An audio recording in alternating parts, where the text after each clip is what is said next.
الحمد لله رب العالمين والصلاة والسلام على سيد الأنبياء والمرسلين محمد وآله وأصحابه أجمعين.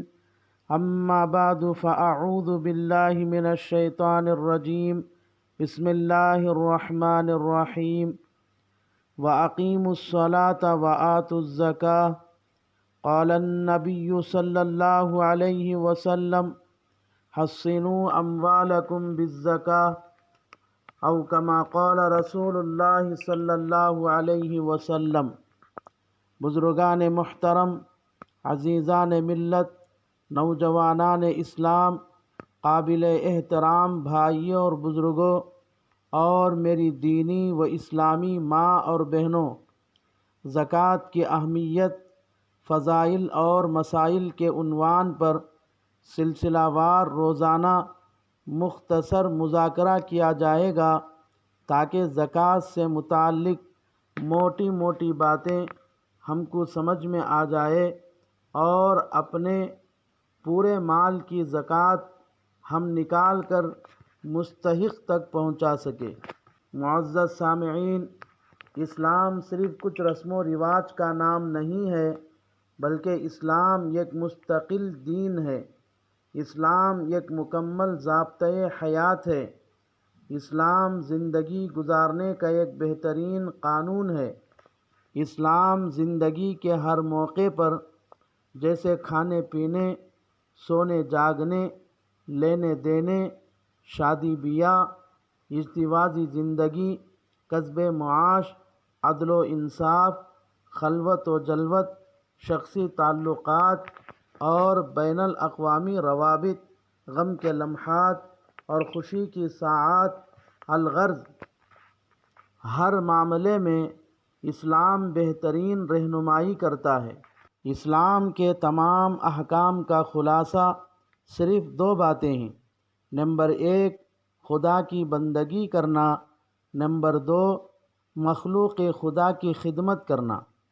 کیونکہ انسان کا تعلق اللہ سے بندگی کا ہے اور اللہ کی مخلوق سے ہمسایگی اور بھائی چارہ کا ہے۔ پہلی قسم کے احکام کا نام حقوق اللہ ہے اور دوسری قسم کے احکام کا نام حقوق العباد۔ قرآن مجید میں بھی بعض جگہ حقوق اللہ کے ساتھ حقوق العباد کو ملا کر بیان کیا گیا ہے۔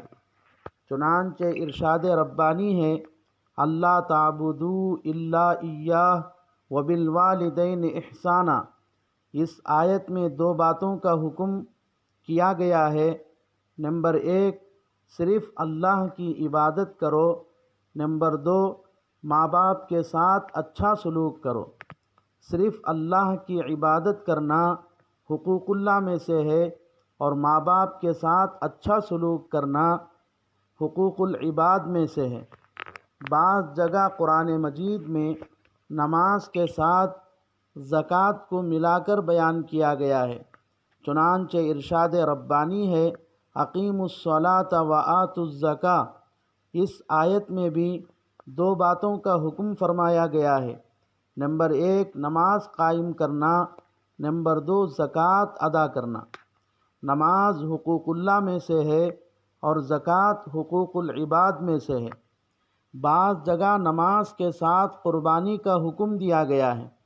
چنانچہ ارشاد ربانی ہے: فَصَلِّ لِرَبِّكَ وَانْحَرْ۔ اس آیت میں بھی دو باتوں کا حکم فرمایا گیا ہے: نمبر 1 نماز پڑھنا اپنے رب کو راضی کرنے کے لیے، نمبر 2 قربانی کرنا۔ نماز پڑھنا اللہ کی عبادت ہے اور قربانی میں مخلوق خدا کی خدمت ہے۔ معزز سامعین، شریعت نے تو مخلوق کی خدمت کو اللہ کی عبادت کا مقام دیا ہے۔ چنانچہ قرآن مجید میں زہار کا بیان ہے۔ اگر کوئی آدمی اپنی بیوی سے یوں کہے: تو میرے اوپر میری ماں کی طرح ہے، یا تو میرے اوپر میری بہن کی طرح ہے، تو یہ زہار ہے۔ زہار کا حکم یہ ہے کہ اس سے بیوی کو طلاق تو نہیں پڑتی، البتہ اس آدمی پر کفارہ لازم ہے، اور زہار کا کفارہ یہ ہے کہ 60 روزے رکھے جائے۔ اگر 60 روزے رکھنے کی طاقت نہیں ہے تو اس کے بدلے 60 مسکینوں کو 2 وقت پیٹ بھر کر کھانا کھلایا جائے۔ ظہار کے کفارے میں اصل روزہ رکھنا ہے، لیکن استطاعت نہ ہونے کی شکل میں 60 مسکینوں کو کھانا کھلانے کو روزوں کے برابر قرار دیا گیا ہے۔ اسی طرح کوئی آدمی رمضان کا روزہ رکھے پھر جان بوجھ کر اپنی بیوی سے صحبت کر لے تو اس پر اس روزے کی قضا کرنے کے ساتھ ساتھ 60 روزے رکھنا ہے۔ لیکن اگر 60 روزے رکھنے کی طاقت نہ ہو تو رسول اللہ صلی اللہ علیہ وسلم نے اس کے بدلے میں 60 مسکینوں کو 2 وقت پیٹ بھر کر کھانا کھلانے کو اس کا کفارہ قرار دیا ہے۔ ان دونوں کفاروں میں 2 باتیں سمجھ میں آتی ہیں۔ نمبر 1، غریب اور ضرورت مندوں کی خدمت کرنا روزہ جیسی عظیم عبادت کا ہم درجہ اور ہم پلہ ہے۔ نمبر 2، بے کس اور محتاج لوگوں کی مدد کرنا اللہ کے دربار میں گناہوں کے معاف ہونے کا ذریعہ اور خطاؤں کے لیے کفارہ بن جاتے ہیں۔ مخلوق خدا کی خدمت کا ایک ذریعہ زکوٰۃ بھی ہے۔ زکوٰۃ نکال کر مستحق تک پہنچانے سے غریبوں کا گھر آباد ہوتا ہے، ماحول اور معاشرہ چوری، ڈکیتی، سود وغیرہ جیسی برائیوں سے بالکل پاک صاف ہو جاتا ہے۔ زکوٰۃ دینے والوں کو غریبوں کی دلی دعائیں ملتی ہیں۔ سب سے بڑھ کر یہ کہ زکوٰۃ ادا کرنے سے خود زکوٰۃ نکالنے والوں کا باقی مال محفوظ ہو جاتا ہے۔ زکوٰۃ نکالنے والے کے مال میں برکت اور اضافے کی دعا فرشتے کرنے لگتے ہیں۔ اس کے برخلاف اگر زکوٰۃ نہ نکالی جائے تو اس کی نحوست سے مال ہلاکت اور بربادی کی طرف جاتا ہے۔ کبھی مال کو آگ لگ جاتی ہے، کبھی ڈاکہ پڑ جاتا ہے، کبھی چوری ہو جاتا ہے، کبھی سیلاب میں بہہ جاتا ہے۔ زکوٰۃ نہ نکالنے کی وجہ سے کبھی قحط پڑ جاتا ہے، بارش بند ہو جاتی ہے، جس کی وجہ سے جانور تو جانور انسان تک ہلاک ہو جاتے ہیں۔ زکوٰۃ نہ نکالنے کی وجہ سے فرشتے بھی بد دعا کرتے ہیں، جس کی وجہ سے مال کے باوجود زکوٰۃ نہ نکالنے والوں کی اولاد ایک نہ ایک دن کنگال ہو کر غریب و فقیر بن جاتی ہے، اور آخرت کے عذابات مستقل الگ ہیں۔